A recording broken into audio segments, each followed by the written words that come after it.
Bersama aku Nurul Laila Noviani dengan NPM 202214500219. Video kali ini aku akan membahas tentang menjelajahi dunia empati, dimana untuk menjembati jembatan hati.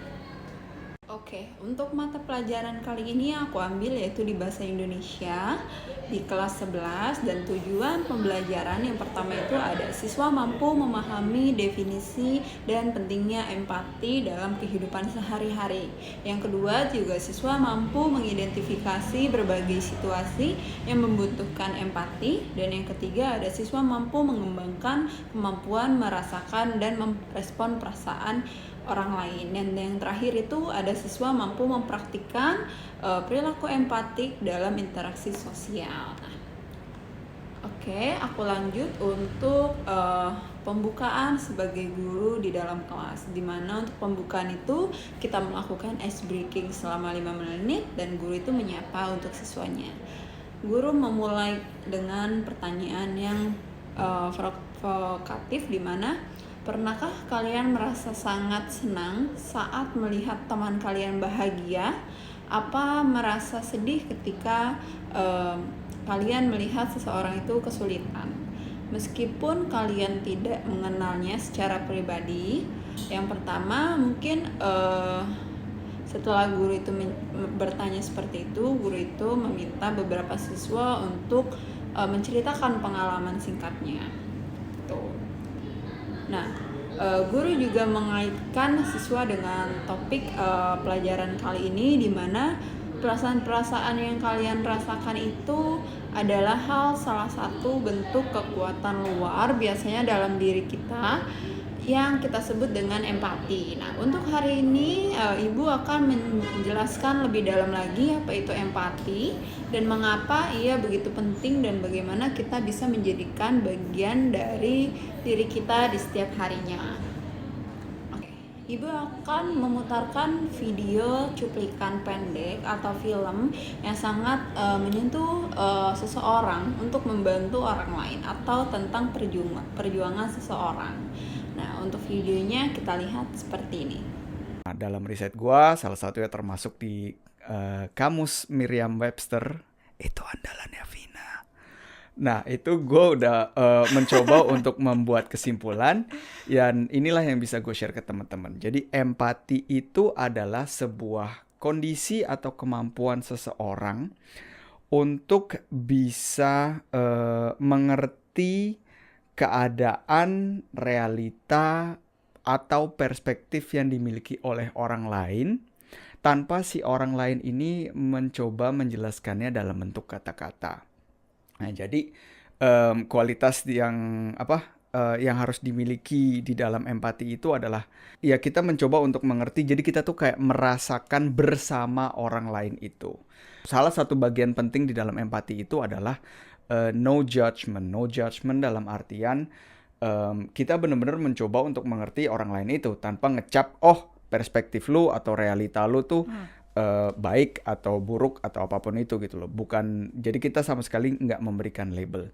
Dan realita yang di sini gue maksud adalah bukan realita dalam bentuk kenyataan, tapi realita dalam artian gimana seseorang itu melihat hidup, menginterpretasikan hidupnya gitu loh. Karena memang faktanya setiap orang itu punya realita yang beda-beda, tergantung dari pengalaman hidupnya, tergantung dari DNA-nya dan kawan-kawan lainnya gitu ya. Jadi ya itu adalah definisi dari empati yang bisa gue rangkum. Tapi nih, Bay, kadang suka di mix up nggak sih si empati ini sama yang namanya simpati. Dan gue kayaknya juga dulu tuh gak sadar, atau mungkin gue kurang mengerti dulu tuh bedanya apa ya simpati sama empati. Kalau misalkan gue menghadapi seseorang dengan situasi yang lagi down gitu, kayaknya gue lebih banyak memberikan simpati deh daripada empati dulu gitu ya. Karena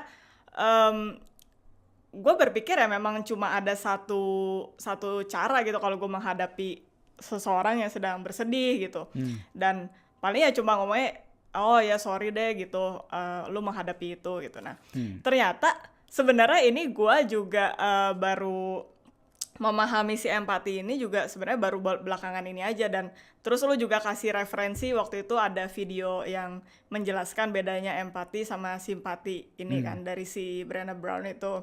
Dan video itu sih menurut gue sum up perbedaan ini secara jelas banget sih, Bay. Dan teman-teman kalau ntar ada yang mau lihat kita bakal kasih linknya juga. Jadi di videonya ini mungkin gue merangkumnya aja. Si Brené Brown itu bilang bahwa si empati ini itu menciptakan koneksi. Tapi kalau simpati itu kita membuat yang namanya disconnection atau diskoneksi. Jadi mungkin tadi Bayu juga udah ceritain di awal bahwa kalau kita berempati itu tuh kita berusaha menempatkan diri kita di posisi orang tersebut. Jadi putting ourselves in their shoes gitu. Jadi kita juga merasakan emosi mereka seolah-olah kita berada di posisi mereka juga. Tapi kalau simpati, itu gue juga kemarin sempat nonton video lain juga, Bay. Jadi si orang ini yang membuat videonya dia bilang bahwa simpati itu adalah cuma physical display dari empathy. Jadi meaningnya adalah lu cuma depannya aja, jadi cuma luarnya aja, oh ya sorry deh gitu, lu menghadapi ini. Tapi lu nggak ada attachment, lu nggak ada connectionnya itu yang kayak tadi si Brené Brown bilang. Jadi ya udah, ntar sesudah lu mengucapkan sorry, lu pergi gitu. Jadi kayak you don't care gitu.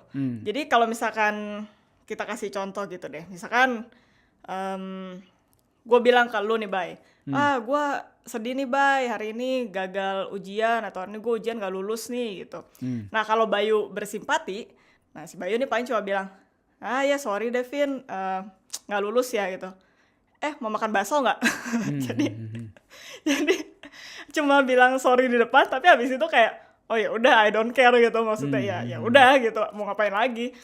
Nah tapi kalau si Bayu berempati, oh sorry Vin, nggak dengernya, gue dulu juga pernah kok gagal ujian, tapi gue punya solusi waktu itu ini gitu.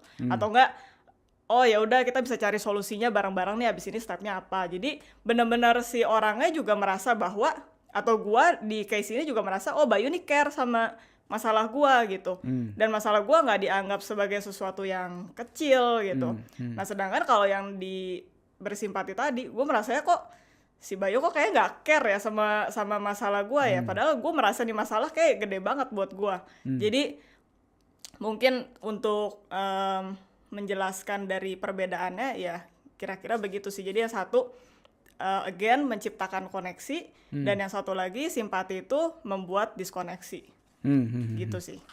Mungkin ada tambahan sedikit dari gue juga ya. Jadi simpati sama empati itu nggak ada urusannya sama problem solving. Jadi dengan misalkan kalau dalam contoh yang tadi gue menawarkan dalam tanda kutip jasa gitu ya. Oh, gua punya solusi atau kayak gini atau mungkin lu bisa ngelakuin ini Vin gitu.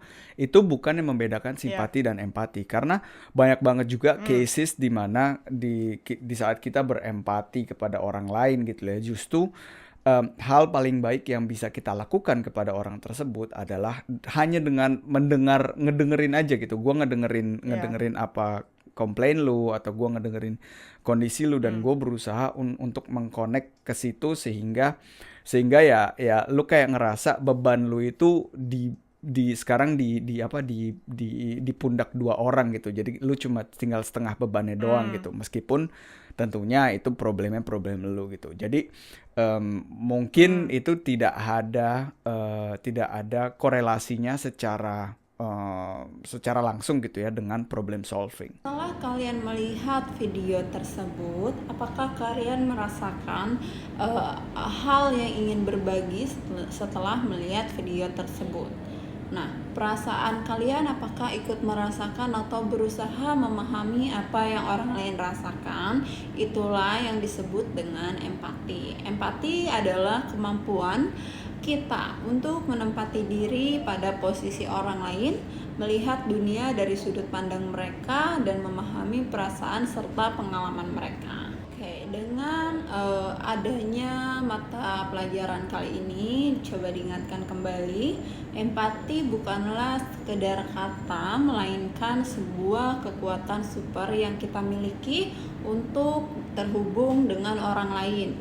Dengan empati, kita bisa membangun jembatan hati, bukan tembok, dan menciptakan dunia yang lebih baik, dimulai dari diri kita sendiri dan lingkungan terdekat. Oke, itu adalah salah satu video di mana kita membahas tentang empati seorang guru saat mengajar di dalam kelas. Mungkin itu saja. Terima kasih yang sudah menonton. Sampai jumpa.